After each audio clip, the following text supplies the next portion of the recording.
Hi Mercifuls, this is Elina. I want to talk today about just different cultures, different mentalities, experiencing yourself in various environments that are not like what you're used to.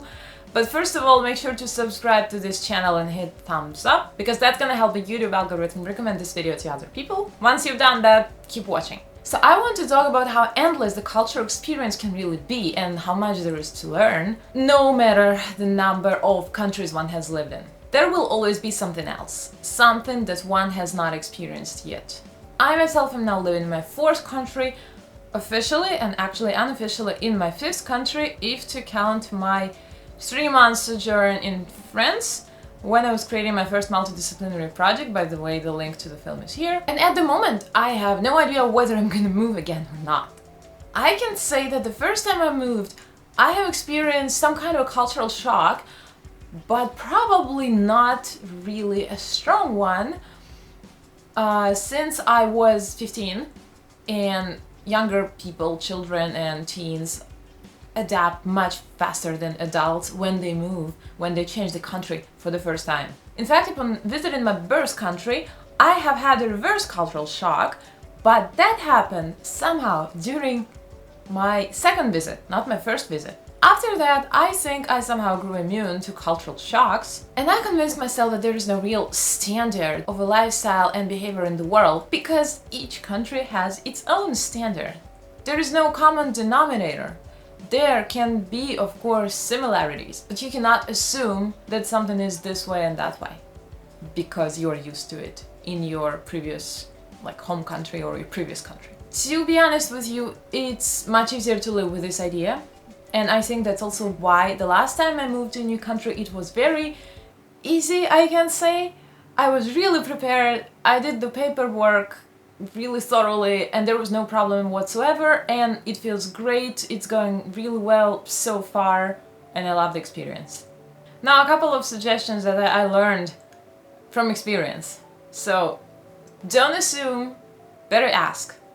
For example, I've never been to Asia or South America at this point. I really hope to go one day, but I have personally never experienced the immersion in these countries besides being in some immigrant communities on other continents. There are a lot of things I have heard about the cultures of the countries I've never been to. A lot of, stereotypes, generalizations and things like that. It would be really easy and tempting to think that it really is always this way. However, I have learned that I'd better just double check regarding such stereotypes when I'm talking to a person from an area I don't know much about. Even if it would be something like a silly question, but I would try my best to inquire rather than to hit and most likely miss. And that might seem as disrespectful, An example for you. Very often I am asked whether I'm from Russia. The answer is no. But why wouldn't I be asked, where are you from, instead? So I can reply for myself, and no one has to make false assumptions. If I'm curious about something, I'm gonna just go ahead and ask, how is this done? Instead of, is this done this way? To kind of trying to seem smarter than I really am, It will show that I'm curious and I'm respecting the freedom of the person I'm speaking to, so they can describe it in the best possible way.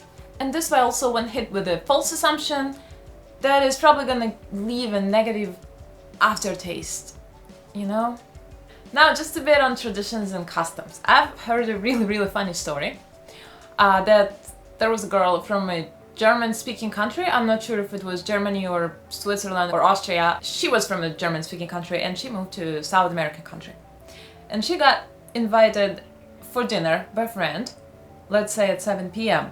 So she was very punctual because that's part of her culture, and she showed up exactly at 7 p.m. But the friend got offended because I'm not sure what the country was, but in that South American country, as far as I heard, I don't know, it's not my experience, it's what I heard, but that's what people told me, you show up later, because this way you kind of give the host an extra time to prepare, and they'll be comfortable because they know that they'll have maybe an extra, 15 minutes or half an hour or whatever. But for this girl from the German-speaking country, it would be just a bad taste. It would be impolite to show up half an hour later. Who does that in Central or Western Europe? Well, people do it in Western Europe, in some countries. But anyway, not in the German-speaking country, no, you cannot do it like that, especially without warning.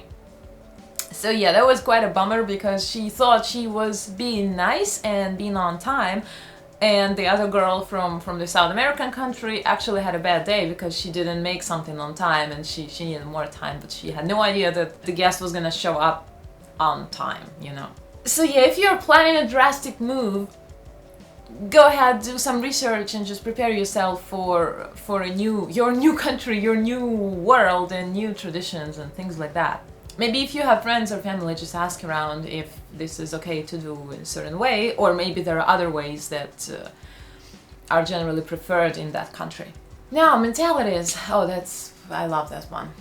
I believe that no mentality, no culture, no language, at least out of those that have a substantial literary legacy, is superior to any other one, in any way. Deeper, more spiritual, more, I don't know, better than the other ones. And the key to explore and understand more cultures is curiosity, respect, and willingness to learn. Of course, this is the case if no one's rights are abused, as a rule, in a certain culture, which is sadly still the case even nowadays in certain countries.